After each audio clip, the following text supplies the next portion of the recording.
Glyphosate is a herbicide used to kill weeds on crops. It is now the most used chemical agricultural product ever. Despite this, there's a good chance you haven't heard of it, and the chemical giants would probably be happy if it stayed that way. Why?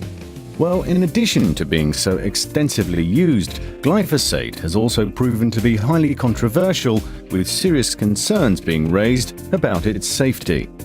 There's an ongoing and heated scientific debate as to whether glyphosate is carcinogenic. While the World Health Organization has concluded that glyphosate is probably carcinogenic in humans, the European Food Safety Authority has found the opposite. At the same time, herbicides containing glyphosate act as endocrine disruptors, which means they play havoc with our hormones and can have an impact on fertility. What's more, glyphosate poses a high long-term risk to animals, including farm animals such as cows and sheep, and affects biodiversity. So if it's that harmful, why does the EU even consider extending the license for the use of glyphosate with another 15 years?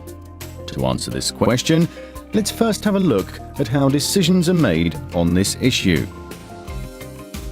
Comitology is a decision-making process in which the European Council and Parliament adopt a law, including objectives and a time frame, but where more detailed measures such as lists of substances or products allowed in the EU are left to the discretion of the European Commission.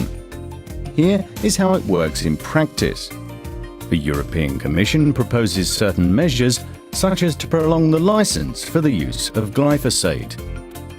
A committee, composed of experts from every EU country, vote on the proposed measures.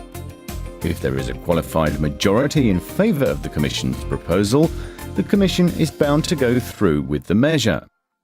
If there is a qualified majority against, the Commission cannot carry out the measure. If there is no qualified majority for or against, the Commission can choose either to carry out the proposed measure or submit a new version of it to the committee. The Commission should, as set out by the Lisbon Treaty, be subject to checks by the European Parliament and Council, who have a right of information and a right of scrutiny throughout the comitology process. So, back to glyphosate.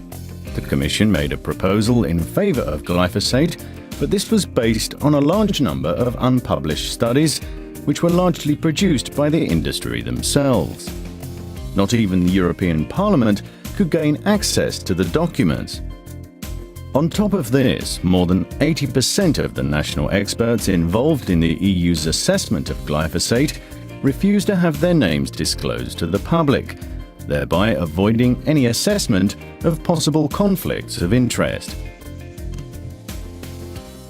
With little power at hand, it took a lot of creativity and teamwork for this proposal to be overturned. A European-wide glyphosate campaign was initiated, calling for transparency and for putting back what the Commission considers a technical question into the hands of the citizens. Various petitions and letters to national governments against glyphosate were promoted by civil society, while the European Parliament adopted a resolution calling for strong limitations on its use.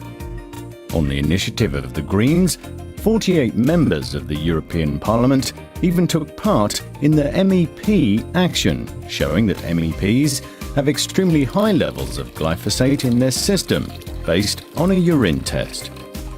The Greens' EFA Working Group on Transparency and Democracy requested to access the unpublished studies used by the Commission to assess the toxicity of glyphosate. Due to campaigns like this, a topic that not many had heard of suddenly caught the attention of the media and the larger public. The vote in the Comitology Committee was postponed twice, and in the end, no majority could be found in favour of the proposed 15-year glyphosate licence. The Commission adopted a technical extension with 18 months and is carrying out more research in the meantime. An additional assessment will be provided by the European Chemicals Agency. The work on this issue continues, and a new vote will most likely take place in 2018. By the end of the year, EFSA should also share the unpublished studies with the group of Green MEPs who requested access to them. So, what can you do?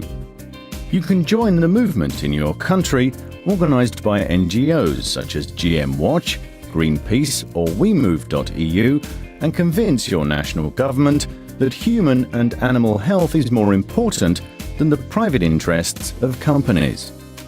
And of course, you can make sure the garden products you use do not contain any glyphosate, and whenever possible, choose to buy organic food.